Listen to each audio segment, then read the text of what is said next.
make sweeping generalizations. Candidates will sometimes say, and so this will make the business better.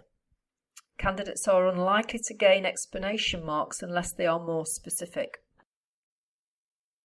In other words, say why it will make the business better or in what ways the business will be better. Candidates should also ensure that they give precise definitions of terms.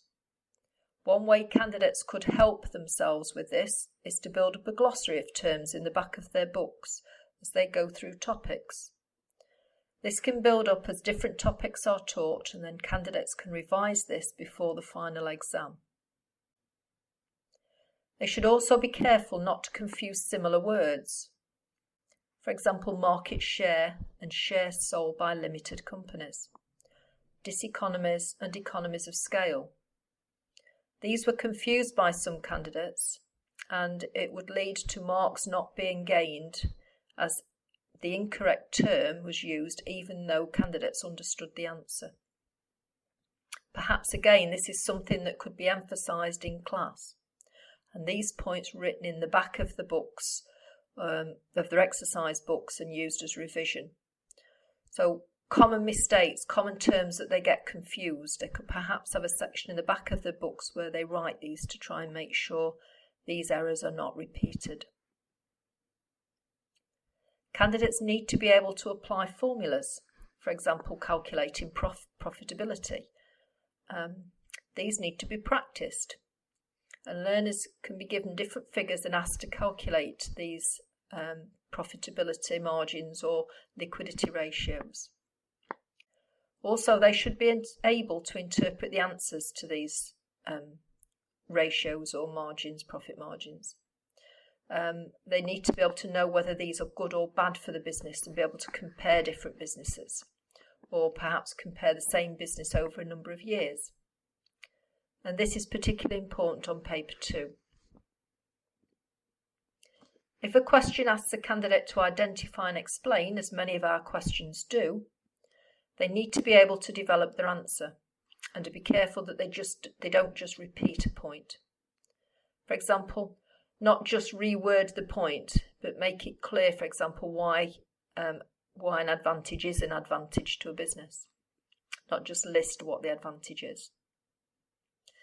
One suggestion that might be useful in class would be for you to give the candidate an advantage, for example, and then ask your learner to complete the answer by explaining why it is an advantage. This will encourage learners to not just repeat points, but to develop their answers and explain why.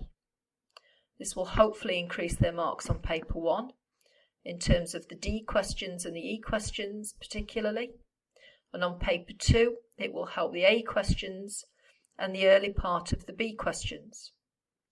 It is important that candidates practice full answers and not just write simple statements as answers to questions, not to the ones where a more developed answer is required.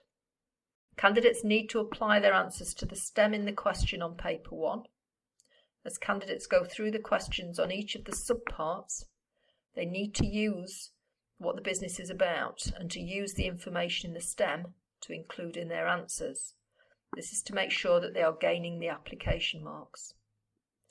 And this is also true on paper 2. Candidates should read the case study, write on it, highlight points. The insert is not sent back with the answers, so the candidate can write on it. Do write on it whatever makes it easy for them to remember what this business is about. Candidates ought to have the insert at the side of them when they're answering the questions. So to keep it at the side of them in the exam room so they can constantly refer to it, include reference to it in their answers to all of the questions. To practice this as a classroom teacher, most of the questions, tasks, etc. that you set your learners should be in the context of real businesses or businesses that you give the candidates. This should be rather than generic answers when you go through topics. Keep applying all topics and concepts to businesses and get your learners used to thinking of answers in the context of businesses and actual businesses or real businesses. For example, think that for this business this might apply, whereas for this business or different business something different might apply. It's a good idea to use local businesses. You can also use national or multinationals. Any examples that you think your candidates will be familiar with. And candidates need to be able to look at a problem from the point of view of different stakeholders. These might be employees, businesses, government, the business itself. And this can be practiced by learners by being, for example, putting them into groups in class, where each group might consider a problem from the perspective of a particular stakeholder. And then each group can report back. A local business, for example, wants to relocate a large shop in an area. You could consider this from the point of view of employees who may need to move house, from the business itself and the costs and benefits of moving, as well as other businesses in the area. Some might be competitors, some might be suppliers, and the government itself. The area might be an area of high unemployment. Candidates should be able to appreciate that there are different viewpoints, and then when they weigh these up, they can try and think whether overall moving might be a good idea or not. And candidates should include balanced arguments wherever possible. So on the E questions of paper 1, this is testing evaluation, and candidates do need to make a decision.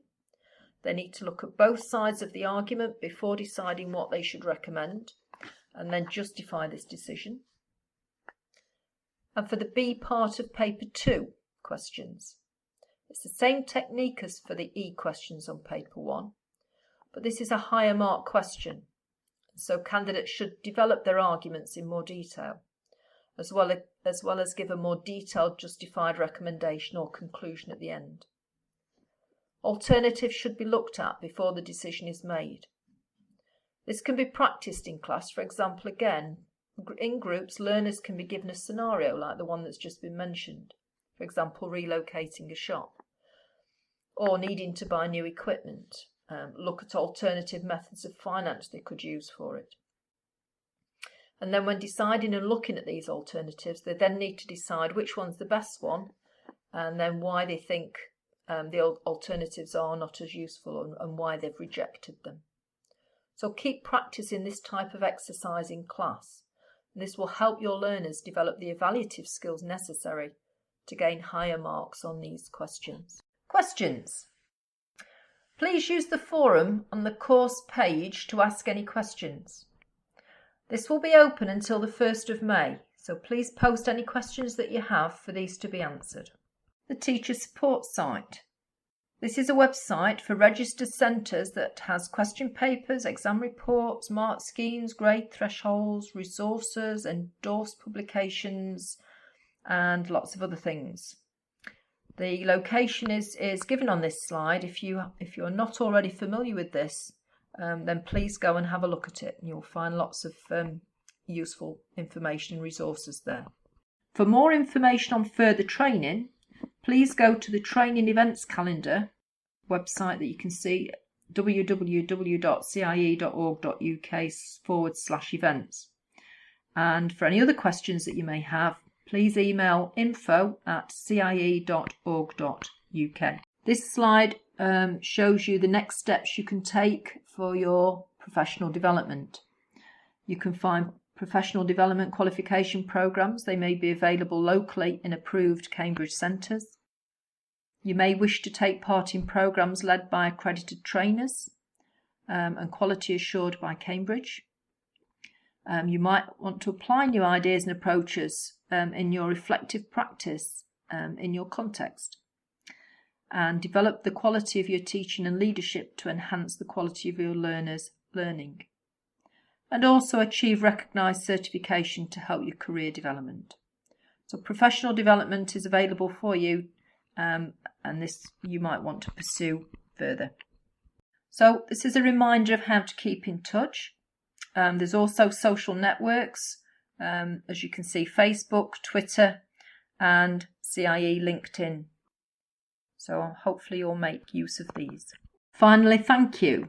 Thank you for listening, and I do hope that this has been useful for you, and I hope you'll take away some ways and ideas of how you can improve your learners' success in the exam. So thank you, and